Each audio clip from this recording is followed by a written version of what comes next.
From NPR News, this is All Things Considered. I'm Audie Cornish. And I'm Alyssa Block. We begin this hour trying to understand the soaring popularity of electronic cigarettes.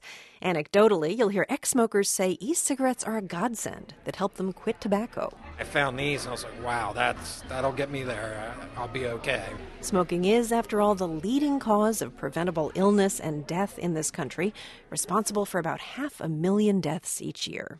But are e-cigarettes a solution or part of the same problem?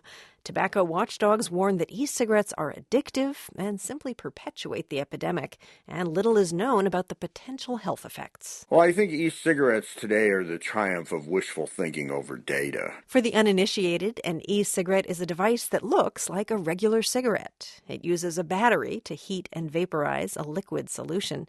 It might have an LED at the end that lights up to simulate burning. It doesn't contain tobacco, but it does have nicotine.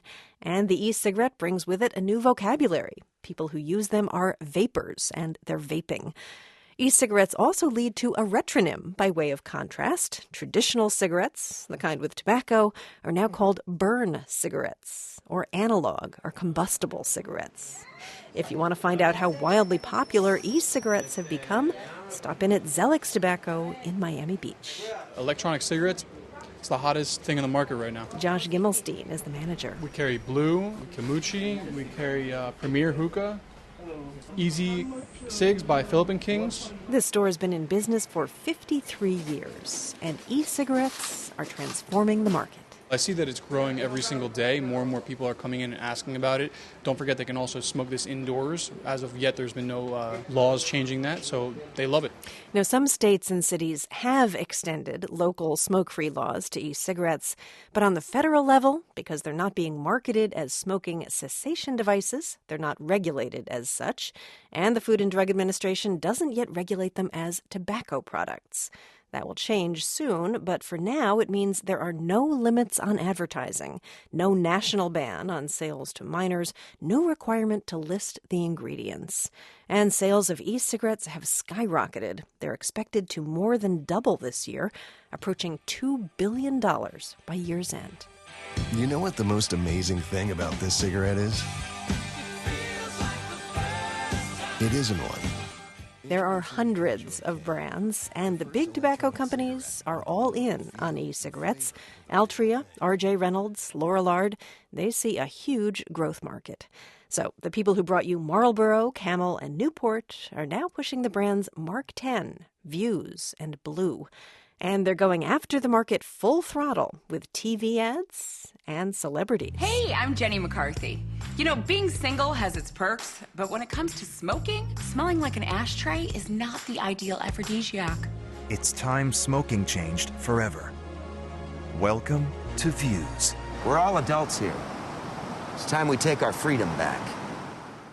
The marketing that you're seeing in these cigarettes now, it's the Wild West. It's like cigarette marketing in the 50s. Stanton Glantz directs the Center for Tobacco Control Research and Education at the University of California, San Francisco. They're making health claims.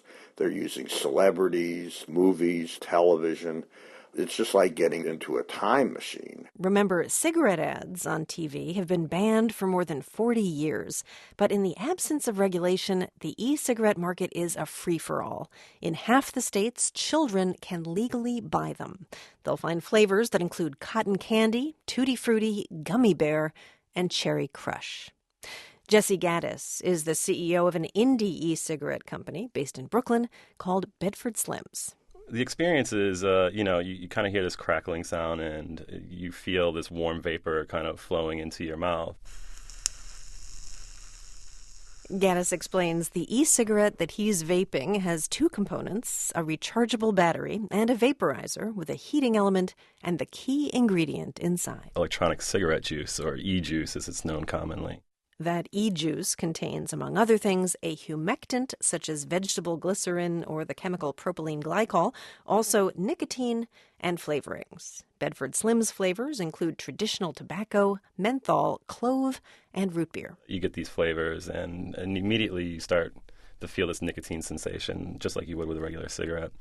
When you breathe out or expel the vapor, it's a very light cloud or mist, and it dissipates very quickly. Gaddis is projecting sales for his company of $1 million this year, most of it online. So who's buying? Well, Gaddis claims a lot of e-cigarette customers are heavy smokers who are trying to quit. Count Brian Congleton in that number. Yeah, 20-plus years, 2 packs a day at least. All brands, started with Winston, then Marlboro for most, Camel in between there a little while. We found Brian vaping at a bar here in Washington, D.C. He says e-cigarettes have helped him kick his heavy tobacco habit. If you think that smoking this fake-looking electronic cigarette is in any way cool, it's not. It's got ridiculous lights on the end of it, sometimes blink, it looks like Rudolph's nose. The only people that go to these are drawn to these because they legitimately want to quit smoking. So if you're substituting an e-cigarette for a burn cigarette, is that a good thing? Well, you're avoiding hundreds of the cancer-causing toxins in tobacco cigarettes. Dr. Tim McAfee directs the Office on Smoking and Health at the Centers for Disease Control, and he sees a big potential upside. Burn cigarettes, combusted cigarettes, are an obsolete product. It makes no point for a company to manufacture one form of a product that we know eventually kills half of the users of that product if they simultaneously are offering another product that doesn't do that. But Stanton Glantz with the Center for Tobacco Control Research and Education says, okay, they're safer. So what? It really comes down to the question of what should you be comparing them to. There's no question that using an e-cigarette is less dangerous than smoking a cigarette. But smoking a cigarette is wildly dangerous. Glantz says because e-cigarettes aren't yet regulated by the FDA, we don't know exactly what's in them or how dangerous they are. And while some e-cigarette promoters claim the product helps people quit smoking, health advocates have doubts.